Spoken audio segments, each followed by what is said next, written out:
Hey everybody, it's Lauren Young Durbin, your favorite career design coach, and I'm back with this week's Tyche Talk, and I'm so excited by our guest, and I'll introduce her in a second. But as for people who are new here, new year, you're new here. I love rhyming. Anyway, for the people who are new here, Tyche Talks are a weekly live stream that I do with experts, and I ask them different questions about different topics, really, usually related to careers, but we have financial experts, AI experts, we have all kinds of people coming on, subject matter experts. So I am super excited to have Patricia Stepler to join us today. And Patricia is a high performance mindset coach. She has studied and worked with various people, including being a personal student of Bob Proctor. Currently, she works with individuals, families, companies, and corporations to unlock potential and make quantum leaps in any or multiple areas of life and business. Patricia is a certified Proctor Gallagher consultant as well as an authorized partner of Everything Disc and Five Behaviors of Cohesive Teams, where she uses her skills as an authority on leadership and people skills to build effective teams. So everyone join me in welcome Patricia to Tyche Talks. Thank you, Lauren. I'm glad to be here. Thank you. So I just told people a little bit about yourself. Did I miss anything? Is there anything that you want people to know about you? Oh, well, I think that covers the things that I do for businesses. My Mhm. background is actually in education, and I Okay. got a lot of leadership training through education. Mhm. And so we'll just jump right into the discussion. So, I didn't say what today's topic is. Today's topic is building effective teams. And so I know there are a lot of people out there now, especially with the way businesses move and they're constantly orging. So they are finding themselves as first-time managers. Do you have any advice for first-time managers? Good luck if you don't have any training in it. So often what I see businesses do is they find somebody who's really good and maybe the sales are really good in something, and then they decide to promote them to manager and give them no training whatsoever. Yeah. And just because you're good in one aspect doesn't mean you're going to be good in managing people, because it's a completely different set of skills.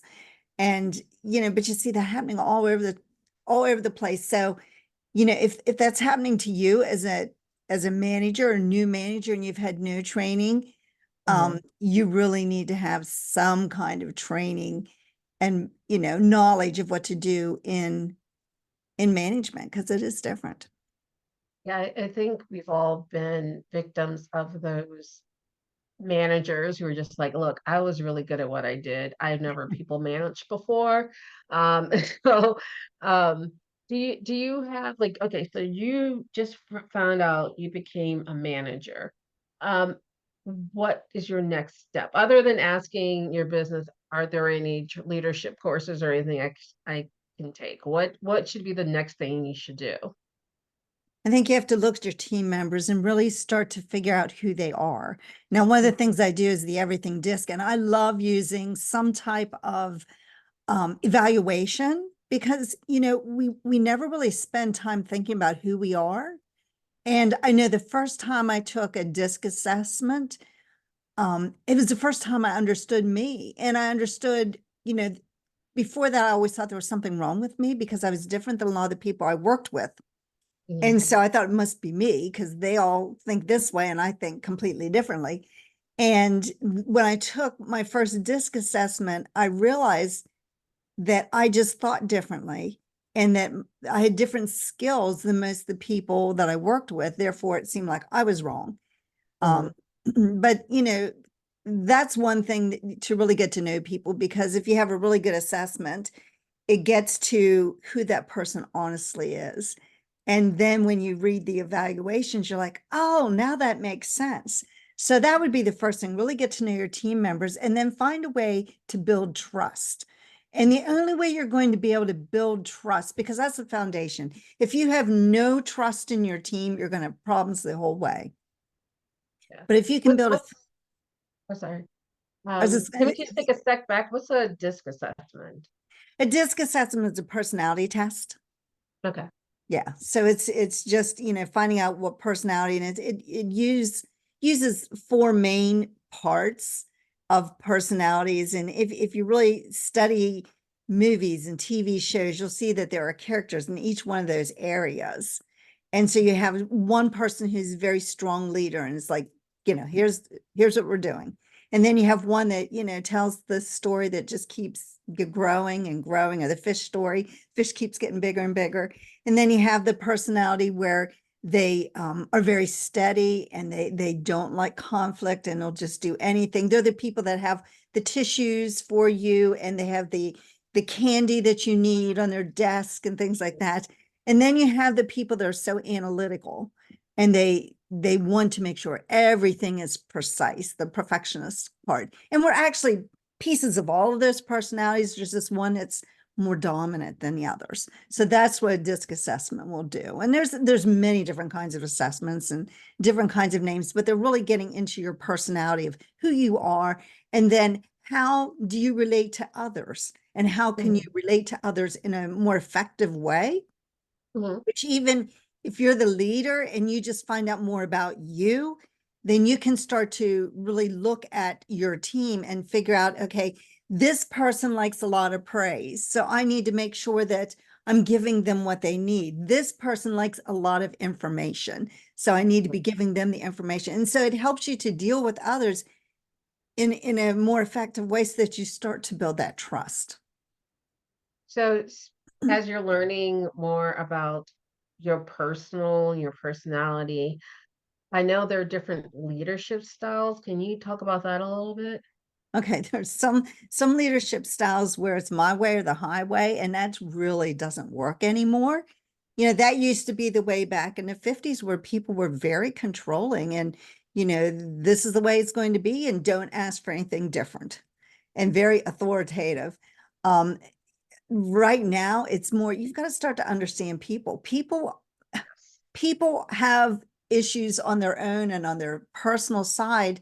And when you just exclude all that and just forget about that, it makes it very difficult to lead a team.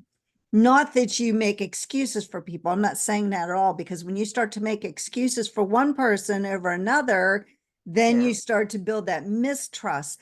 But that you just have an understanding, and you see the person as a whole person, not just as an employee. So, how do you identify what your leadership style is and whether or not that's the kind of leader you want to be? There again, I would take a leadership course that will help you, to figure that out. But you can start to look at how you relate to people, and Mhm. how, and of course, a lot of things are influenced by what we see. As I was an employee in the education world, I would see different leaders, and you start to pick and choose, like, what things are effective, what things are not effective, what things do work, what things don't work. How does that Mhm. make me feel? And you start to build your leadership style based on things that you didn't like, or things that you did like. And so, and a part of that, again, we'll go back to your personality. Like for myself, because I'm what we call a high D personality, I like things done. I like, I don't like excuses. Like, let's get this job going. But on the other hand, I also know that when I'm working with an S, which was my problem, I worked with a lot of those people that, were the very steady people and didn't like conflict, that I had to deal with them in a different way. Mhm. Because if I dealt with them in the way that I would normally feel like is my way of leadership, I alienate them. And so that's why it's so important to understand where other people are, because, you know, for instance, I was put in a leadership position, and I didn't understand all this. And I Mhm. did alienate most of the staff in the school that I worked in. I totally alienated them. And it wasn't their fault. It wasn't my fault. It was just my leadership style. Mhm. And once I understood that, once that was pointed out to me, and then I started to understand personality styles and what I had done wrong, and how I wasn't relating to people the right way, then I could go back and I could mend those bridges and get people to come to my way of thinking and to, to accomplish what we wanted to accomplish. But you can't get there if you're not willing to look yourself in the mirror and say, what am I doing wrong? You Mhm. know, am I looking at these people in the right way? Am I really leading a team or am I just causing conflict? Um, Going back to the disc, I think we talked about the D and the S. What is the I and the C? Okay, What are the they? eyes are just, they're idea people. If you just Mhm. think of ideas, they are always just, have all these, that doesn't mean they finish anything because they get very, very excited and, animated. Like I said, they're the big fish story, but they're great for the ideas, but you just have to realize that chances are they're not going to finish the work. That's where you need an S to Mhm. finish that project up because they'll be working on something and then all of a sudden something else catches their eye and they're off working on a different project. So you just have to realize that you've got those different people, and then those C people, they're the ones that they can actually slow a project down because Mhm. they want all the details. So you have to realize that you need to give them enough but not allow them to completely slow down the progress of the team because So, they just like to be precise and make sure there's no mistakes. And sometimes you have to just take a leap. so we've talked about mostly and going a little off the beaten path. Well, it's not the beaten path. It's off the path. It's off the path. We talked about leadership within the confines of like a corporate Mhm. environment. I would say probably most people have leadership roles outside of that, whether it's in church or school or just in their community. What kind of advice can they take? Because they can't make their volunteers take a disc assessment. So You're exactly how right. what can they do? So I really think you really have to go back to relating to people. And some Mhm. people are very good at relating, but you have to have a little empathy, and you also have to be able to be a bit willing to look at other people's perspectives. Some leaders think that they have all the answers and that everything has to go in a certain way. And you have to realize that other people have ideas too. And so you need to look at situations. I always say that because I'm a Libra, I always see, all the different sides of things. And yeah, I don't know if there's anything truth to that or not, but that's what I always use as my little, disclaimer. Yes. But I think it's really good when you start to look at a situation from another point of view. And that's one of the things Bob Proctor really taught me when I was coaching with him, that we have to be perceptive, and we have to be willing to look at all the different angles of a situation and think, sometimes when something happens to a person, we don't know the backstory. Mhm. And if we just understand the backstory, it makes a difference. For instance, I was watching this TV show the other night, and the way it ended was this one person was very upset at another. How many times do you see Oh, that in real life? yeah. But what you didn't understand was the information that each of them had prior to that event. And that event, made them each react in two different ways. It was not a normal reaction for either one of them, but Mhm. they reacted because of something that happened before they came to that meeting. Mhm. And so we have to always look at, what's going on. If somebody is out of character, what happened? What tragedy may have happened to them? What event may have happened? And, really start to look at visions through different, points of view. One of the things I said, speaking of Libras, I too am a Libra, Oh, and okay. I said I tap into and unconsciously, subconsciously, I tap into the diplomats that Libras are supposed to be. I always said, Mhm. also I always say that I don't stalk confrontation, but I'm not afraid of it. And bringing people together, and I didn't realize that was my leadership style until I had very contentious group I was working with. And it really was, like you said, like taking people aside. And I actually, Mhm. fortunately, I had time to do this, taking them aside and finding out, hey, what's really going on? Like, what is it that you really want? What is it that you're getting across? And allowing people sometimes to just have the room to Mhm. air out whatever the grievances are. They're just kind of like, all right, so I'm ready to work now. Yeah. I just had to tell somebody that because it's so frustrating. No one's listening to me. But that's one of the things that I've kind of figured out about my leadership style because I think sometimes people think I let others go along, like talk a little too long. Mhm. Um, but again, I'm not afraid to cut people off once I believe their point's been made, and then I'll just like summarize it and say, "Is that right?" and then Mhm. and then we move on. But uh, it's interesting. It wasn't until probably the last couple of years I realized, oh, that's my leadership style because I also didn't really consider myself a leader, and so it's like, no, you are. I'm like, okay. But Yeah, what's your that's so leadership funny style? because when fairly early on in my teaching career, I was Mhm, put into leadership roles. And at that time, when I went into education, there were not a lot of job openings. mhm. And so Really? to be put in leadership as young as I was, I kept thinking, why me? Why me? Because I am like the youngest one here, you know? Yes. And it always surprised me. But when you're saying about leadership, we don't see in ourselves what other people see. And it Yes. took me a while to this one administrator, and I kept thinking, why did you choose me? There are clearly other people. And then the more I worked with him and the more he talked with me, it was like, I am a leader. And it is funny because you don't always see yourself as a leader because we've grown up with ourselves. And sometimes, there may be, in my life, my parents were both leaders, and I saw Mhm. them as a leader. I didn't see me as a leader. Yeah.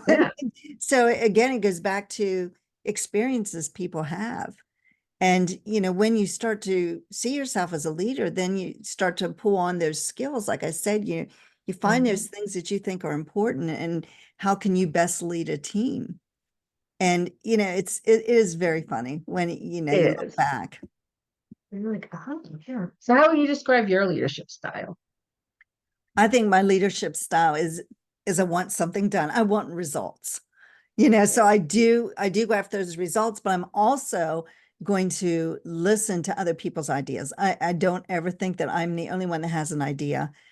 Um, Mhm. but I am going to listen. And I think listening is really important because that's when you can step back and say, what's really going on? Because people will say things, but if you become very intuitive to, what's going on by watching them and, picking up on their body language, you start to think, okay, there's something else going on here. And most of the time, when I ask them or when I find out maybe a little bit later, sure enough, I was right. There was something else Yeah. impacting what they were doing. So I think it's just developing all those, skills as to how to read people and to Mhm. how to and I really try to relate to people. What's the point in getting upset with people and having a, full out confrontation? And I think that I probably learned a lot with teaching children because, children are just little people. And when I Yes. started working with adults and doing, corporate training, I just started to realize these are just bigger people. They had the same emotions, the same issues going on. They were just older. And one of the things, as a teacher, and I saw this happening over and over again, the teachers would get in these battles with kids, and Mhm. again, this confrontation. And that just makes your life more difficult as a teacher.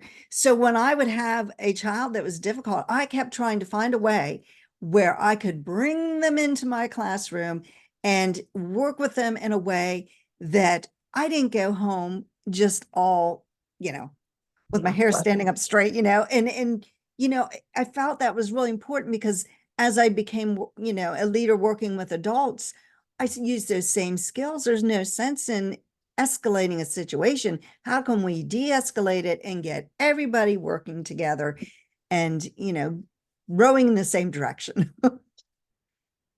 Um, so I want to respect your time. So how, if someone wants to work with you, do you work with teams and individuals? That's right.